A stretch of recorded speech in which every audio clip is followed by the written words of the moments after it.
the departure or arrival of a professional sports team of any kind, a football team or anything else, has essentially zero effect. Hi there, it's WAMC News Director Ian Pickus.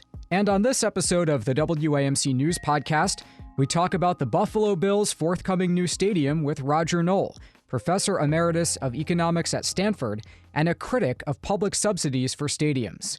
Governor Kathy Hochul is heralding a deal to keep the Buffalo Bills in New York. After months of talks, the Democrat says a new $1.4 billion stadium in Orchard Park will be largely paid for by taxpayers. Under the agreement, the NFL and the Bills will contribute a combined $550 million, while Hochul wants to add $600 million in state funding for the project. Erie County will contribute $250 million, in a deal Hochul says locks the Bills in for another 30 years. While Bills fans are no doubt thrilled to keep Josh Allen and company around for future Super Bowl campaigns, debate over the timing of the agreement with the new state budget and the wisdom of it is pitched. Here's my conversation with Stanford's Roger Noll. I'm very pleased to be here. You've read over the deal. What's your reaction to it? It sets the new indoor record. Buffalo will move past Las Vegas as the city that has given the most money to a billionaire owner to build a stadium. And it reflects a reality that the people who live in Buffalo and the people who live in New York in general, and certainly the political leaders like the governor, are caught between a rock and a hard place. On the one hand, we know that the rosy financial projections about how it'll pay for itself with new tax revenues, we know that's not true from decades of research. There's literally no support for that concept in any economics research that's ever been done. On the other hand, the underlying reality is that the NFL is a monopoly that has fewer teams than there are cities that want them. It's a difficult situation to be in if you're a politician, and it's a difficult position to be in if you're a New York voter. Why don't stadiums generate enough revenue for municipalities and states to justify the investment? Because almost everybody who attends a game is local. They live in the same metropolitan area. There's almost no tourism generated by NFL games because they're sold out on a season ticket basis to people who live locally. There's only a handful of tickets available to walk-ons or to people who are just going to go one-off. And so the number of visiting fans who come to the city to spend money to see their team is incredibly small. And so what all sports teams do is simply reallocate discretionary spending on entertainment and recreation from other things to the stadium. So restaurants in general have less business, bars have less business, theaters have less business, and that's where the money comes for the football team. And then the actual employment characteristics of a football team are that almost all of the money is paid to a relatively small number of very high salaried individuals, players, coaches, and executives. At most, a couple of hundred people have full-time jobs working for the team. And, paying $1 billion or more or less to employ a couple of hundred people is extravagant. Yes, during game days, 4 or 5 hour shifts go to another few hundred people, but the number of full-time equivalent jobs there is also at most another 100 or so. So it's just not a very effective way to generate economic activity. It's taking money away from businesses that pay people $40,000 or $50,000 a year and giving it to somebody who pays their employees millions of dollars a year. Now, there was a fear, of course, and this is always the case with new stadium talks, about the team leaving. Is there an argument to be made that had Buffalo bolted for a different city, that the resulting loss to the area would be just as sizable? No, the interesting fact of life is, again, that specific question has been researched 6 ways from Sunday, looking at employment effects, looking at income effects, looking at business location effects, looking at property values, every way you can think of about economic impact. And the departure or arrival of a professional sports team of any kind, a football team or anything else, has essentially zero effect on any of those measures. And that's, again, because it's not something that determines the economic health of a metropolitan area. It's a frill. It's something that people enjoy. Now, that doesn't mean it's not a loss if the team leaves, because the football fans will be much worse off. They'd much rather go to a football game than go to the theater or something like that. So they are worse off, but it doesn't show up in any economic statistics. It doesn't show up in income, employment, and anything else you can measure. Now, how long has this type of arrangement been the custom with major sports teams and cities? The fascinating thing is, I had thought until a few years ago that the battle had been won, that the fraction of the cost of stadiums that was being subsidized by state and local government was falling, and indeed they began to lose referenda.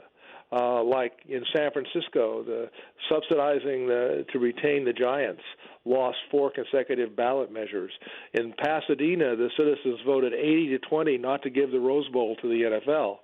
So I had sort of thought it was all over, and then along came Vegas, where they did, they $750 million of direct subsidy plus another $150 million of infrastructure investment for nearly $1 billion of subsidy for a $2 billion stadium. And that sort of broke the mold and put us back on track of these extensive subsidies. I think right now it's up for grabs. On the one hand, there are lots of cities in financial trouble because of deals like this. Currently, there are 8 lawsuits going on in Santa Clara between the city of Santa Clara and the San Francisco 49ers because the rosy financial projections that gave rise to the stadium project didn't prove to be true. Likewise, the city of Glendale, Arizona almost went into bankruptcy over its sports deals. And similar things have happened in Cincinnati and Pittsburgh and things like that. So these stories that have accumulated about a decade ago of cities getting into deep financial trouble because of their subsidies of sports facilities had pretty much put a damper on the growth of these subsidies, and they were going in the other way. Then all of a sudden along comes Vegas and Buffalo, which break the mold. Notice that L.A. has a $5 billion stadium privately financed. The only thing they gave away for the stadium in L.A. was to give it tax relief, to give it exemption from the property tax. So the Rams and the Chargers paid for their own stadium at the tune of $5 billion, which is very different than Buffalo paying almost $1 billion to keep their team. So in your view, the issue seems to be that unless there's agreement among municipalities not to be the one that breaks and makes the offer, or states here, that it's going to be difficult to go back to the model that you would favor, where it's private investment. Yeah, exactly. And you hit the nail right on the head. There's competition among cities for teams, and the NFL knows that, and they use this competition as a credible threat to leave. And so you're faced with the horns of a dilemma. You either have to lose the team, which is a serious disamenity. It's if you live in the city, that's not good because you don't like it, or to pony up a lot of money, which can be hundreds of dollars per capita to keep them there. And that's the choice that people face. And very few cities are willing, if that's really a credible threat, which, I think in the case of Los Angeles is such a lucrative market that it wasn't a credible threat that the NFL would never have a team in L.A., but they managed not to put one there for 20 years before they finally made the deal with the Rams and the Chargers. So yeah, it is a difficult. See, I don't want to be too harsh on the governor or the city government of Buffalo, because they, in an election year, they face a tough choice. There's 2 potential bad outcomes, and the pay the subsidy bad outcome won't be visible for 2 or 3 years, whereas the lose the team outcome will be visible immediately. Yeah, and in New York and Buffalo, you could definitely lose an election over the Bills leaving. There's no question about that. That's exactly right, and that's the position that politicians, especially in smaller cities, persistently face, and that leads to subsidies. Just one more thing. You have spoken in the past about the impact on the surrounding neighborhoods of new stadiums under the current model of new stadiums, where they're effectively, shopping malls with a playing field. What does it do to surrounding areas when one of these new major stadiums comes in? It reallocates the discretionary spending part of the economy, the service economy. It reallocates it to the neighborhood of the stadium and away from the rest of the metropolitan area. So what you observe, you can actually get detailed data on things like sales taxes and property taxes throughout an entire metropolitan area. And if you go to this model, the old model was you plunked down a stadium, and then you surrounded it by acres of parking lot, and then you surrounded the parking lot with a freeway so that there was no economic interaction between the stadium and the rest of the neighborhood. That is now passé. The new That's way to do it Philadelphia is exactly model. Exactly.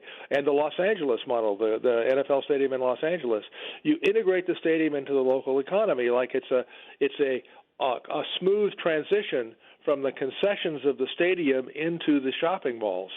They're just integrated together. And what that does, of course, is create a little boomlet right there in that neighborhood, because the stadium stops being an economic black hole for the neighborhood. But it doesn't increase total spending on restaurants in the whole metropolitan area. It doesn't increase total amount of clothing sales in the whole metropolitan area. It just reallocates it to the area around the stadium and away from other places.